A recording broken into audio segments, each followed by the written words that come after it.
नमस्कार दोस्तों, aspirants campus में आपका स्वागत है। तो कैसे हैं आप लोग? आई होप आप लोग बहुत अच्छे होंगे और प्रिपरेशन भी चल रही होगी एग्जाम की। आपका मोस्टली जो सिलेबस है वो कवर हो चुका है और बहुत ही जल्द हम लोग BECC 132 का ब्लॉक 2 भी कंप्लीट करने वाले हैं। ठीक है, तो अब ऐसे लेक्चर्स आएंगे कि एक दिन पहले हम 13 BECC 131 का एक चैप्टर करेंगे और फिर उसके बाद BECC 132 का चैप्टर करेंगे। तो ये हो जाएगा फर्स्ट ईयर का। उसके बाद सेकेंड ईयर की बात रही तो उसके लिए BECC 134। तो सेकेंड ईयर की बुक्स जो है ना, थोड़ी सी मतलब बुक से डायरेक्टली समझ नहीं आएगा, तो इसके लिए फिर मैंने अपने नोट्स प्रिपेयर किए हैं और फिर मैं आपको बता दूंगी कि चैप्टर में से कहाँ कहाँ से कौन सी चीजें आई हुई है।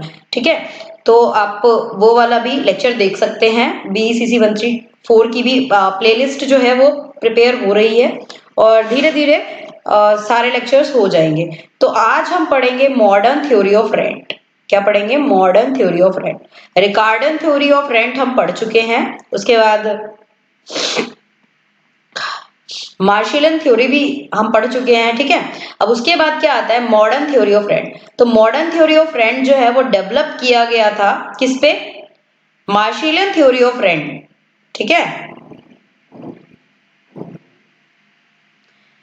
This theory is different in terms of determination of mechanism of rent. अब मार्शियलन थ्योरी ऑफ रेंट में क्या हम रेंट को डिटरमाइन जैसे करते थे या फिर और भी जो रेंट की थ्योरीज थी, रिकार्डियन थ्योरी थी, उसमें जैसे हम रेंट को डिटरमाइन करते थे, इसमें थोड़ी जो है डिफरेंट मैकेनिज्म है।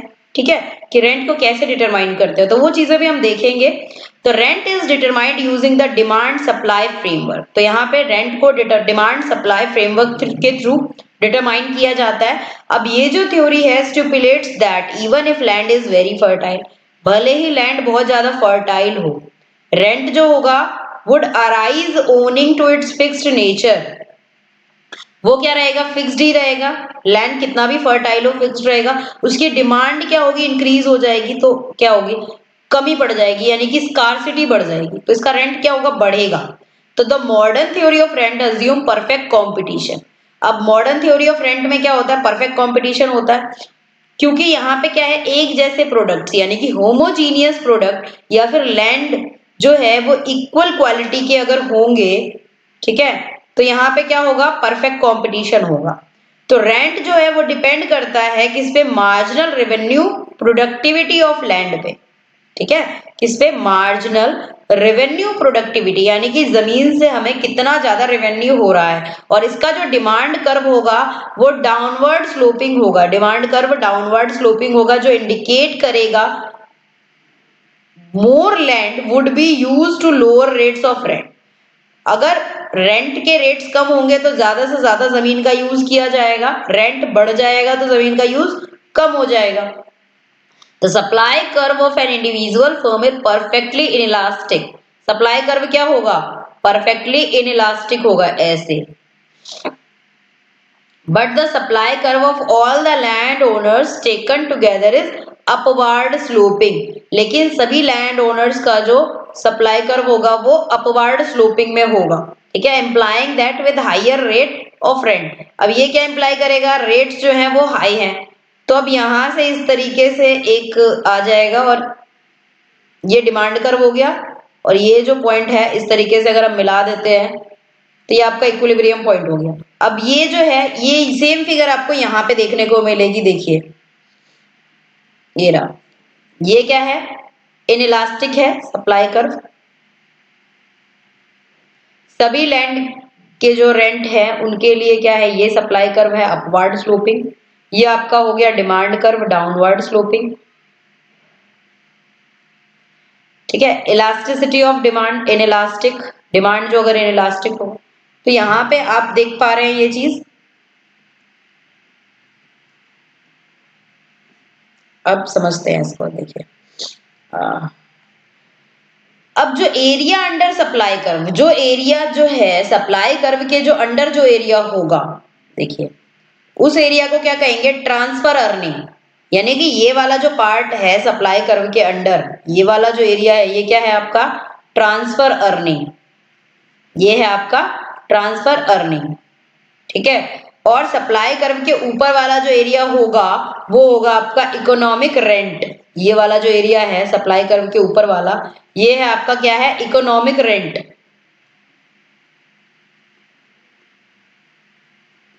ठीक है। अब बात आती है कि ट्रांसफर अर्निंग क्या होता है, तो उसको समझते हैं।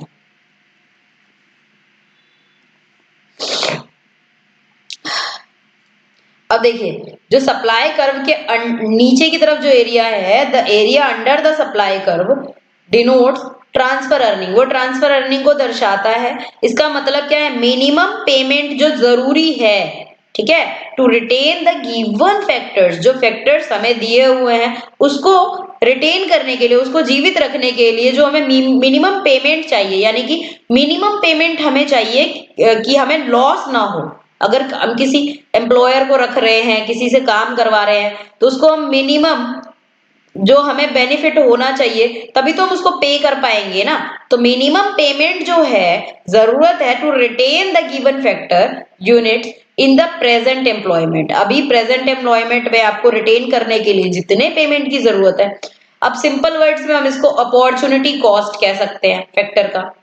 अब मान लीजिए दो कंपनीज है, एक कंपनी आपको 60,000 दे रही है और दूसरी कंपनी आपको 70,000 दे रही है, ठीक है। अगर आप मान लीजिए इसी कंपनी में रह लेते हैं, तो अगर तीसरी कंपनी अगर आपको कोई 60 से कम देगी तो आप उसके पास तो नहीं जाएंगे, ठीक है। तो मिनिमम पेमेंट आपकी कितनी हो गई ये, तो it refers to earning of capital land labour in its next best use. इसका मतलब क्या है, कैपिटल लैंड लेबर से जो आपकी अर्निंग हो रही है, ठीक है, बेस्ट एक तो होता है बेस्ट और एक होता है बेस्ट से थोड़ा कम, उससे तो उससे भी कम आप नहीं लेंगे। तो अब इसको हम समझते हैं, एक कॉटन, एक पीस ऑफ लैंड पे कॉटन उगाया जाता है और उसका कल्टीवेशन कॉस्ट कितना 100 रुपीज है, ठीक है। उसी सेम लैंड पे वीट भी उगाया जाता है, ठीक है। उसका भी जो कल्टीवेशन कॉस्ट होगा वो 100 होगा। तो यहाँ पे क्या है, कोई भी ट्रांसफर अर्निंग नहीं है क्योंकि दोनों का कल्टीवेशन कॉस्ट कितना 100 है। लेकिन अगर उसी लैंड पे सोयाबीन उगाया जाता है और उसको कल्टीवेशन कॉस्ट कितना मिलता है 70 मिलता है, तो इसका ट्रांसफर अर्निंग कितना हो जाएगा 30, which is 100 minus 70 is equal to 30।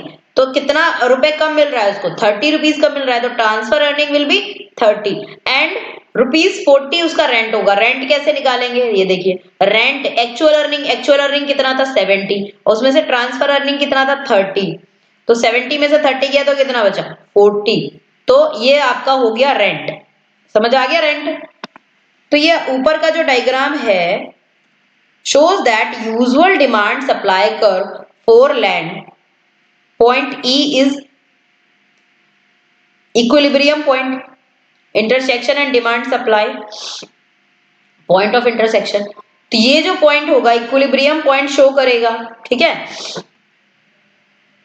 तो ये आपको समझ आ गया होगा कि ये ट्रांसफर अर्निंग है, ये आपका इकोनॉमिक रेंट निकल गया, ठीक है। ये यहाँ पे इनइलास्टिक है supply curve, demand curve inelastic है और ये demand curve downward sloping, supply curve upward sloping जा रहा है।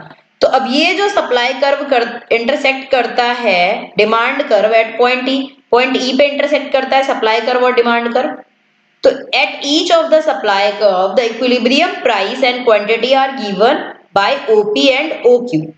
तो इक्विलिब्रियम प्राइस और क्वांटिटी जो है उसको OP से और OQ से डिनोट करते हैं, ठीक है। तो area under the supply curve up two point Q is called transfer earning. तो सप्लाई कर्व के अंडर जो एरिया है ये O से लेके Q तक, ये क्या कहलाएगा आपका ट्रांसफर अर्निंग। अब टोटल फैक्टर पेमेंट जो है in all the three cases is given by OPEQ। अब ये जो है ना OPEQ ये टोटल फैक्टर पेमेंट है, ठीक है। One can note with the supply curve S1 transfer earning is 0, while with S3 supply curve entire factor became transfer earning। ठीक है। S3 से क्या होगा, एंटायर जो भी सारी फैक्टर है वो सप्लाई मतलब ट्रांसफर अर्निंग बन जाएगा, और S1 से क्या होगा, ट्रांसफर अर्निंग जीरो रह जाएगा। S1 क्या है, अपवर्ड स्लोपिंग है। तो यहाँ पे क्या है, मार्शल का कॉन्सेप्ट है रेंट का, वो डिफरेंट है किससे, रिकार्डियन कॉन्सेप्ट ऑफ रेंट से।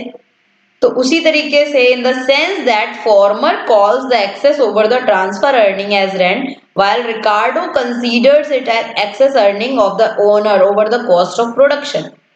ठीक है।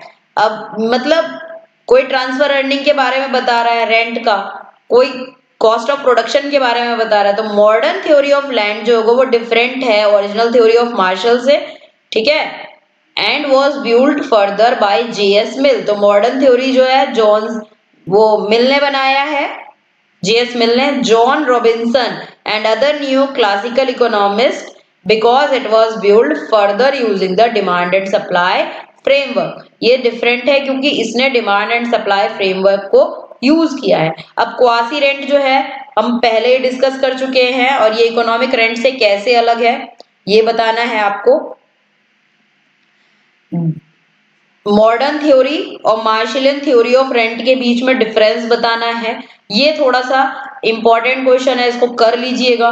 मार्शलियन थ्योरी ऑफ रेंट जो है हमने लास्ट वीडियो में डिस्कस किया है। मॉडर्न थ्योरी ऑफ रेंट में रेंट कैसे निकालते हैं उसका फॉर्मूला आपको याद होना चाहिए। Rent is equal to actual earning minus transfer earning. ठीक है, actual earning minus transfer earning, याद हो जाएगा। एक्चुअल में कितना कमाया है और ट्रांसफर अर्निंग में उसको कितना मिला। ठीक है, और डायग्राम भी बहुत इजी है। अब यहाँ पे जो है explain how rent can differ depending on elasticity of supply curve of land. ठीक है, किस तरीके से अलग हो जाता है elasticity of supply curve of land पे रेंट। तो ये आपका क्या था, मार्शियलन थ्योरी। एक बार चलिए देखते हैं उसमें। देखिए मार्शलियन थ्योरी ऑफ लैंड में ये क्वासी रेंट का भी आ जाता है ऑप्शन, और किस तरीके से डिमांड एंड सप्लाई जो है एक दूसरे को कट करके इक्विलिब्रियम पॉइंट पे जा रहे थे। तो इसमें क्या था, आपका डिमांड एंड सप्लाई मेथड तो था, लेकिन उसमें इलास्टिसिटी का भी यूज किया गया है। ठीक है, तो ये दोनों आप थोड़ा थोड़ा सा स्टेट कर देंगे ना तो आ जाएगा। ये रहा distinction between quasi rent, rent and interest, इन तीनों में क्या डिफरेंसेस हैं ये दिया हुआ है पूरा। ठीक है, और ये जो मार्शलियन कॉन्सेप्ट था क्वासी रेंट का वो शॉर्ट रन कॉन्सेप्ट था, रिकार्डन का जो था वो लॉन्ग रन कॉन्सेप्ट था रेंट का। ठीक है, तो इस तरीके से आप इसको डिफरेंशिएट कर सकते हैं। जैसे अगर आप मतलब कहीं पे मेट्रो रेल अगर आ जाता है तो वहां पे क्या हो जाता है, डिमांड अपने आप इंक्रीज हो जाता है। सरप्लस अर्निंग के बारे में उसमें है, और इसमें ट्रांसफर अर्निंग के बारे में है। तो इस तरीके से आप 2-4 पॉइंट इसके और 2-4 पॉइंट इसके लिख सकते हैं, डिफरेंशिएट हो जाएगा। ठीक है, नहीं होगा तो इन क्वेश्चंस को हम जब एग्जाम से थोड़ा सा पहले क्या करेंगे, एक पीडीएफ लेके अलग से डिस्कस कर लेंगे, अगर फिर भी अगर आपको क्लियर नहीं होता है तो। ठीक है, तो इस यूनिट में हमने क्या पढ़ी है, थ्योरीज पढ़ी हैं, जिन्होंने क्या अलग अलग अप्रोचेस थे रेंट को डिटरमाइन करने के इकोनॉमिक थ्योरी में। तो रिकार्डियन थ्योरी ऑफ रेंट जो है वो डिटरमाइन करता है रेंट को on the basis of surplus earning from land owning to its superior quality, मतलब लैंड की जैसी क्वालिटी है उसके अकॉर्डिंग जो है रेंट को डिटरमाइन करता है। ठीक है, रिकार्डियन थ्योरी। और जो थ्योरी है इसके दो अप्रोचेस थे, एक्सटेंसिव कल्टीवेशन और इंटेंसिव कल्टीवेशन। ठीक है, अब इसमें बताता है surplus earning how they differ owing to different quality of land.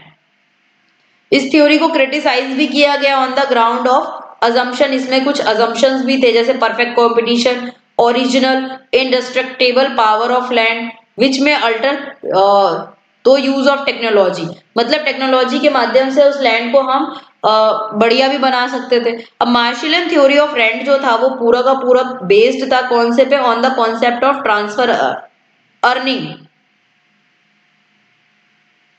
Where in the concept of quasi rent, ठीक है, हैज बीन डेवलप्ड। अब मार्शलियन जो है रेंट को डिफाइन करता है as the difference between actual and transfer earning from land and uses the notion of quasi rent for other factor of production as well. अब transfer earning क्या होता है? Are those which are just enough to retain the factor. ये हमने पढ़ा है. Rent जो है anything which is in excess to transfer earning. Rent वो भी है कोई भी चीज जो ट्रांसफर अर्निंग के बाद बच जाता है, रेंट है. The modern theory of rent developed by later classic economist like J.S. Mill, John Robinson. तो ये मॉडर्न थ्योरी ऑफ रेंट जो है ये डेवलप किया गया था किसके द्वारा? क्लासिकल इकोनॉमिस्ट, इनके द्वारा. Have built upon the Marshallian framework. तो किसका फ्रेमवर्क इन्होंने यूज किया था? मार्शल का. By introducing the demand supply framework, क्योंकि मार्शल के फ्रेमवर्क में भी आपने देखा कि डिमांड सप्लाई फ्रेमवर्क था, और आपने मॉडर्न जो थ्योरी ऑफ रेंट है उसमें भी आपने देखा कि डिमांड एंड सप्लाई का यूज किया गया था इस तरीके से. ठीक है.